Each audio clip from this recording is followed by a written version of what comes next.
చేపల పులుసు తయారు చేసుకునే విధానం చూపిస్తాను. చూడండి ఒకసారి. ఇప్పుడు చేపలు తీసుకొచ్చారు, ఇవి క్లీన్ చేసి చూపిస్తాను. హాయ్ ఫ్రెండ్స్, చేపలు క్లీన్ చేశాక వీడియో తీయాలన్న విషయం మర్చిపోయాను. క్లీన్ చేసిన తర్వాత ఇలా ఉన్నాయి. దానికి ఆనియన్స్, పచ్చిమిర్చి, కొంచెం పసుపు, సాల్ట్ వేసాను ఫ్రెండ్స్. ఇంకా ఏం వేయాలో చూపిస్తాను. ఒక్క నిమిషం. ఉప్పు, పసుపు వేసాను కదా. కారం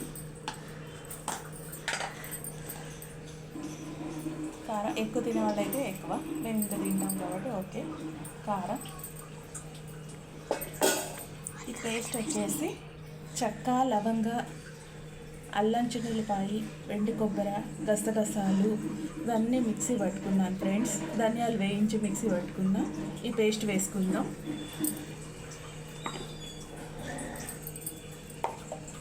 సరిపోతుంది.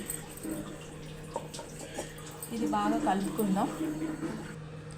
ఆయిల్ వేసుకుందాం.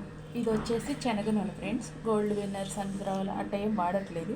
ఎందుకంటే ఇలాంటి కూరలకి శనగ నూనె బాగుంటుంది, టేస్ట్ బాగుంటుంది. ఇలా కలిపి పెట్టుకుంటే చూడటానికి కూడా. ఇప్పుడు వచ్చేసి చింతపండు పులుసు ఫ్రెండ్స్. ఈ చింతపండు కొత్త చింతపండు కన్నా పాత చింతపండు బాగుంటుంది ఫ్రెండ్స్. ఎందుకంటే నల్లగా పాతగా అయిపోయింది నిలబడ్డ చింతపండు టేస్ట్ బాగుంటుంది. కొత్తది అయితే తీపి వస్తుంది ఫ్రెండ్స్. ఇంకా చాలా చింతపండు పులుసు కూడా అయిపోయింది. ఇంకే వాటర్ తక్కువ కావాలంటే తక్కువ పెట్టుకోండి, ఎక్కువ కావాలంటే ఎక్కువ పెట్టుకోండి. బాగా గ్రేవీ కావాలనుకునే వాళ్ళు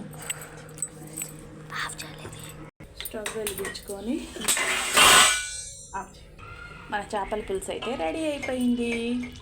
చూడండి ఫ్రెండ్స్, నచ్చితే లైక్ చేయండి, షేర్ చేయండి, కామెంట్ సెక్షన్లో చెప్పండి. Thank you. Bye friends.